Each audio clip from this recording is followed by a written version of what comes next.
नमस्कार। आज हम पढ़ेंगे इकोनॉमिक्स का इंट्रोडक्शन का पार्ट 2 और पार्ट 2 में हम अर्थव्यवस्था के क्षेत्र पढ़ेंगे।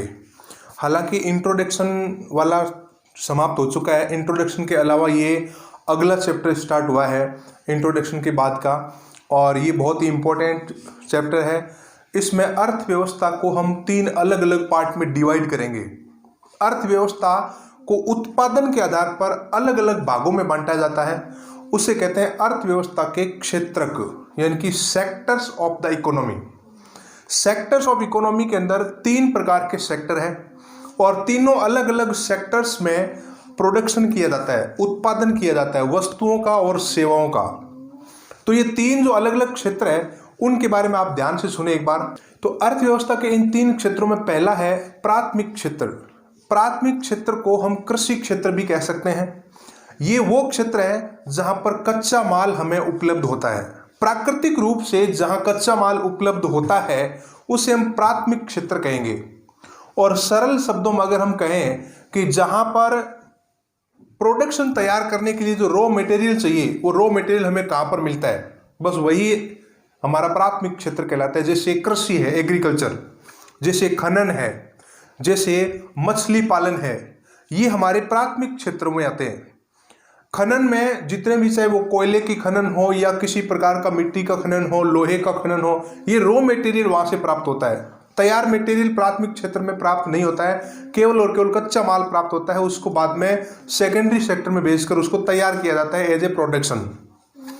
तो यहाँ पहला जो क्षेत्र है उसमें कच्चा माल प्राप्त होता है, जिसमें प्राथमिक क्षेत्र माना जाता है इसको। भारत की जो अर्थव्यवस्था की जीडीपी है, जीडीपी सकल घरेलू उत्पाद, इस जीडीपी में प्राथमिक क्षेत्र का हिस्सा लगभग 18% तक है और बाकी सेकेंडरी और टर्सरी सेक्टर का भी इसमें अलग अलग पार्ट डिवाइड किया गया है।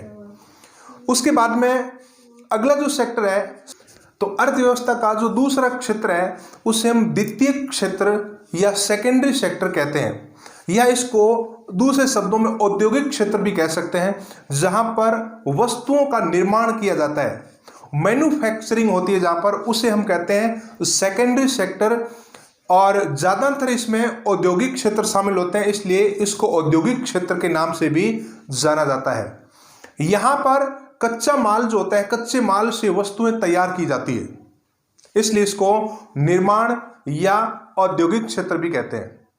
इसके अंतर्गत जितने भी मैन्युफैक्चरिंग जो इंडस्ट्रीज है वो इसमें शामिल होते हैं और इसके साथ साथ निर्माण भी शामिल होते हैं। निर्माण के अंदर भवन निर्माण वगैरह, जितनी भी बिल्डिंग्स वगैरह है वो इसके अंतर्गत आएगी। और उसके बाद में मैन्युफैक्चरिंग का, चाहे वो इलेक्ट्रिकल मैन्युफैक्चरिंग हो, चाहे इलेक्ट्रिसिटी मैन्युफैक्चरिंग हो, चाहे अपना कोई कंप्यूटर निर्माण हो, या अपना कपड़े का फैक्ट्री हो, कार बनाने की फैक्ट्री है, बाइक बनाने की, जूते चप्पल, जितने भी चीज़ें तैयार होती है जिस उद्योग में, जिस सेक्टर में, वो सारा का सारा इसके अंतर्गत शामिल हो जाता है। इसके अंतर्गत मतलब दूसरे क्षेत्र में शामिल हो जाता है और जिसे हम कहते हैं द्वितीय क्षेत्र या औद्योगिक क्षेत्र। भारत की जीडीपी में 29.2% हिस्सा है, यानी कि लगभग 29%, 29% जो है भारत की जीडीपी में इस सेक्टर का हिस्सा है। उसके बाद में अगला जो सेक्टर है जिसको हम कहते हैं तृतीय क्षेत्र, यानी कि तीसरा क्षेत्र। तीसरा जो क्षेत्र है इकोनॉमी का, टर्सरी सेक्टर, इसके अंतर्गत सर्विस शामिल होती है। जितनी भी सेवाएं होती है वो सारी की सारी इसमें शामिल कर दी जाती है, इसलिए इसको सेवा क्षेत्र के नाम से भी जाना जाता है। सर्विस सेक्टर भी इसको हम कहते हैं। जैसे बीमा है, बैंकिंग है, या ट्रांसपोर्टेशन है, इतनी सारी चीजें हैं जिसमें हम किसी वस्तु का आदान प्रदान नहीं करते हैं लेकिन सेवा का आदान प्रदान करते हैं, वो सारी की सारी इसके अंदर शामिल आ जाती है। सेवा इसलिए कहते हैं क्योंकि जैसे मान लो कि बैंक है, बैंक किसी को ऋण दे रहा है तो उसके बदले वो ब्याज ले रहा है, इंटरेस्ट ले रहा है, वो सेवा के बदले तो दिया, हालांकि कोई वस्तु का आदान प्रदान यहां पर नहीं हुआ। ठीक इसी प्रकार से ट्रांसपोर्टेशन है, ट्रेन चल रही है और ट्रेन में हम यात्रा करते हैं और पैसा भुगतान करते हैं, तो वो सर्विस के बदले भुगतान हुआ। इसी प्रकार से बीमा में है, इसी प्रकार से यहाँ एयर जो ट्रांसपोर्टेशन है उसमें भी है। यानी कि सारा जो हमारा व्यापार होता है, व्यापार के अंदर बहुत सारी चीजें जिसमें ट्रांसपोर्टेशन का बहुत बड़ा योगदान है। और बैंकिंग सेक्टर इसमें बहुत ही इंपॉर्टेंट रोल प्ले करता है, जो इन दोनों सेक्टर को उत्पादन करने के लिए, कच्चा माल निकालने के लिए ऋण प्रदान करता है। इसीलिए देश में बड़े स्तर पर उत्पादन किया जाता है। तो ये था इस प्रकार से तीसरा क्षेत्र, जिसको हम सेवा क्षेत्र भी कहते हैं, जिसके अंतर्गत बीमा, बैंकिंग या यातायात, भंडारण, इस प्रकार की सारी चीजें आ जाती है जो सर्विस से जुड़ी हुई है। तो ये अर्थव्यवस्था के 3 क्षेत्र है जहां उत्पादन किया जाता है, उत्पादन, प्रोडक्शन किया जाता है। अब देखिए उत्पादन के बारे में आप थोड़ा सा और समझ लीजिए कि उत्पादन क्या होता है। किसी वस्तु की उपयोगिता को बढ़ा देना ही उत्पादन कहलाता है। किसी वस्तु की उपयोगिता को बढ़ा देना, जैसे कपड़े का निर्माण करके हमने कपड़े की उपयोगिता बढ़ा दी और लोग उनको खरीदेंगे। जैसे लोहे से हमने कारें बना दी तो उसकी उपयोगिता बढ़ गई। जैसे हमें कपास मिला, कॉटन मिला, कच्चा मटेरियल कृषि से, और उनको औद्योगिक क्षेत्र में ले जाकर उसका कपड़ा बना दिया। तो इस प्रकार से उत्पादन जो है निरंतर होता रहता है और देश की अर्थव्यवस्था का बैकबोन है उत्पादन। अर्थव्यवस्था में जितना अच्छा उत्पादन होता है उतना ही अच्छा देश को फायदा होता है, उतना अच्छा रोजगार मिलता है, सरकार को रेवेन्यू मिलता है, उतना ही हम एक्सपोर्ट कर पाते हैं चीजों को। तो उत्पादन बहुत जरूरी है। उत्पादन में सबसे इंपॉर्टेंट जो चीजें होती है, जो उत्पादन में शामिल की जाती है, उनकी संख्या टोटल है 4। कौन कौन सी 4 चीजें इस उत्पादन में शामिल की जाती है? तो सबसे पहले इसमें आता है श्रम। सबसे पहले श्रम, श्रम यानी कि लेबर। उसके बाद में लैंड यानी कि भूमि। उसके बाद में इसमें शामिल होता है पूंजी, कैपिटल। उसके बाद में उद्यमशीलता, उद्यमशीलता या एंटरप्रेन्योरशिप। ये 4 चीजें जब मिलती है तब किसी वस्तु का उत्पादन होता है।